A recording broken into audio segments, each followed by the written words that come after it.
અને હવે જોઈએ સમાચારો વિસ્તારપૂર્વક તો આખરે 50 દિવસ બાદ ઉપરાષ્ટ્રપતિ મળશે ભારતને અને 10 વાગ્યાથી લઈને 5 વાગ્યા સુધીના મતદાનમાં સૌથી પહેલા મતદાન વડાપ્રધાન નરેન્દ્ર મોદી કરશે। આજે ઉપરાષ્ટ્રપતિ પદ માટેની ચૂંટણી છે અને હાલમાં વડાપ્રધાન નરેન્દ્ર મોદી મતદાન આપવા માટે પહોંચ્યા છે।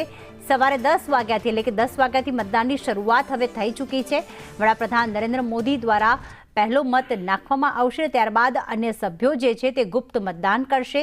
5 વાગ્યા સુધી આ જે મતદાનની પ્રક્રિયા છે તે ચાલશે અને સાંજે 6 વાગે તમામ મતોની ગણતરી કર્યા બાદ સાંજે 6 વાગે પરિણામ જાહેર કરવામાં આવશે। પીએમ મોદી હાલમાં સંસદ ભવન ખાતે પહોંચી ચૂક્યા છે। આજે સંસદ ભવનમાં ઉપરાષ્ટ્રપતિની ચૂંટણી હોવાના કારણે જે હલચલ પણ જોવા મળી રહી છે, તમામ સભ્યો ઉપસ્થિત છે અને હાલમાં જે મતદાનની પ્રક્રિયા ચાલી રહી છે તેમાં વડાપ્રધાન નરેન્દ્ર મોદી સંસદ ભવન ખાતે પહોંચ્યા છે।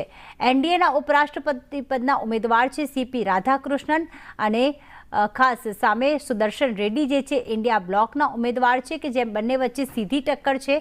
ત્યારે કોને કેટલા મત મળશે તે સાંજે 6 વાગે ખ્યાલ આવશે અને આખરે દેશને 50 દિવસ બાદ નવા ઉપરાષ્ટ્રપતિ મળી જશે। અગાઉ જગદીપ ધનખડે જે પોતાના પદ પરથી રાજીનામું આપ્યું હતું તેમણે પોતાના સ્વાસ્થ્યને લઈને આ રાજીનામું આપ્યું હતું અને ત્યારબાદ 50 દિવસ સુધી જે કોઈ પ્રક્રિયા ન થઈ અને આજે જ્યારે મતદાન થવા જઈ રહ્યું છે ત્યારે સવારે 10 વાગ્યાથી એટલે કે અત્યારે મતદાનની શરૂઆત થઈ ચૂકી છે। હાલમાં વડાપ્રધાન નરેન્દ્ર મોદી જે છે તે સંસદ ભવન ખાતે પહોંચી ચૂક્યા છે અને પોતાના મતાધિકારનો ઉપયોગ કરશે। ઉપરાષ્ટ્રપતિની જે ચૂંટણી છે તેમાં ઇન્ડિયા ગઠબંધન છે, લોકસભામાં 234 તેમના સભ્યો છે, રાજ્યસભામાં 85 છે અને આ તમામ સભ્યો લોકસભા અને રાજ્યસભા તમામ સભ્યો દરેક પક્ષના મળીને જે મતદાન કરશે, જેને સૌથી વધુ મત મળશે તે જ દેશના નવા ઉપરાષ્ટ્રપતિ હશે। દેશને 50 દિવસ બાદ નવા ઉપરાષ્ટ્રપતિ મળવા જઈ રહ્યા છે। જગદીપ ધનખડે અચાનક રાજીનામું આપ્યું હતું અને તેમણે પત્ર મોકલીને રાષ્ટ્રપતિને અને પોતાના સ્વાસ્થ્ય અંગેનો હવાલો આપીને કારણ આપીને અને પોતાના પદ પરથી રાજીનામું આપ્યું હતું। ત્યારે લોકસભા અને રાજ્યસભામાં બંનેના સભ્યો જે છે આજે ગુપ્ત મતદાનથી પોતાનો મત આપશે અને આખરે કોની જીત થાય છે તે સાંજે 6 વાગે પરિણામ જાહેર કરવામાં આવશે। વડાપ્રધાન નરેન્દ્ર મોદી હાલમાં સંસદ ભવન ખાતે પહોંચી ચૂક્યા છે અને પોતાનો મત આપશે।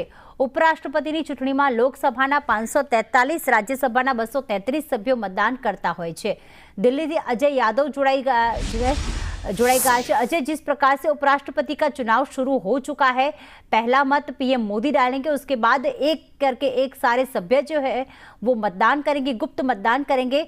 क्या कुछ प्रक्रिया अभी चल रही है अंदर भवन में?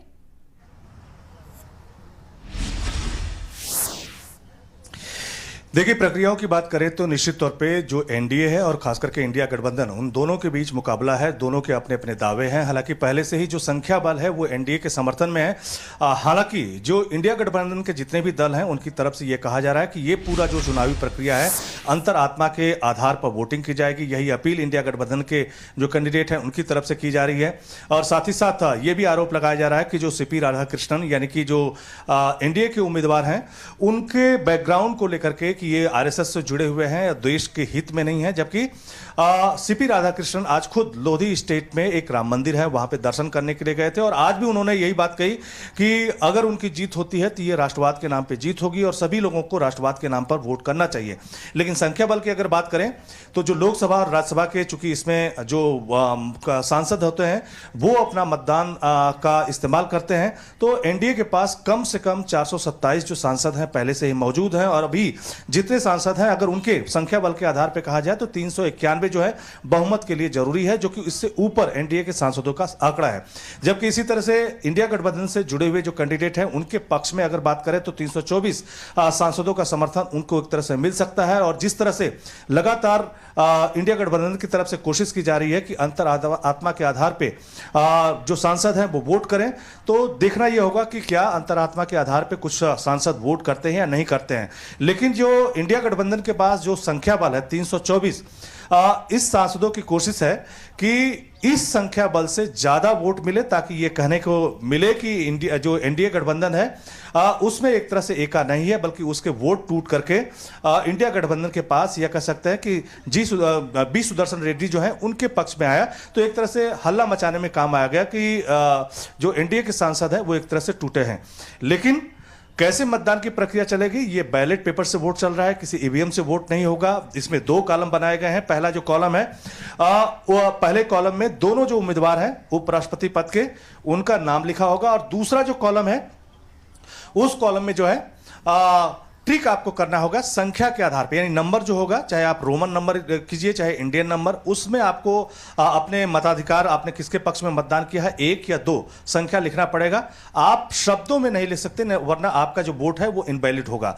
सुबह 10 बजे से लेके जो शाम 5 बजे तक वोटिंग की प्रक्रिया चलेगी, और सभी पार्टियों ने या सभी दलों ने जो है अपने अपने हिसाब से पूरी प्लानिंग की हुई है।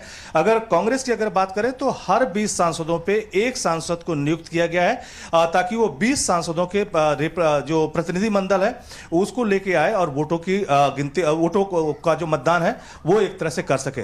लेकिन सबसे पहला वोट प्रधानमंत्री नरेंद्र मोदी डालेंगे, और इसकी सबसे बड़ी वजह यही है कि जो हिमाचल प्रदेश और पंजाब में जो बाढ़ आई है, तो प्रधानमंत्री नरेंद्र मोदी का आज इसमें दौरा है, तो इसलिए पहला वोट करके वो इस दौरे में शामिल होना चाहते हैं। जबकि कांग्रेस की तरफ से अगर जो खबर आ रही है उसके मुताबिक मल्लिकार्जुन खड़गे अपना पहला वोट डालेंगे, फिर उसके बाद राहुल गांधी अपना वोट डालेंगे, और इसके बाद बारी बारी से जो भी कांग्रेस या इंडिया गठबंधन के जुड़े हुए जो सांसद हैं वो अपना वोट डालेंगे। तो कुल मिला के दोनों पार्टियां काफी जोर आजमाइश करती हुई नजर आ रही हैं, जबकि सीपी राधाकृष्णन को उम्मीद है कि जो संख्या बल है उसके आधार पे वो जीतेंगे, और इस जीत को पहले ही वो राष्ट्रवाद के नाम पे जीत कह चुके हैं।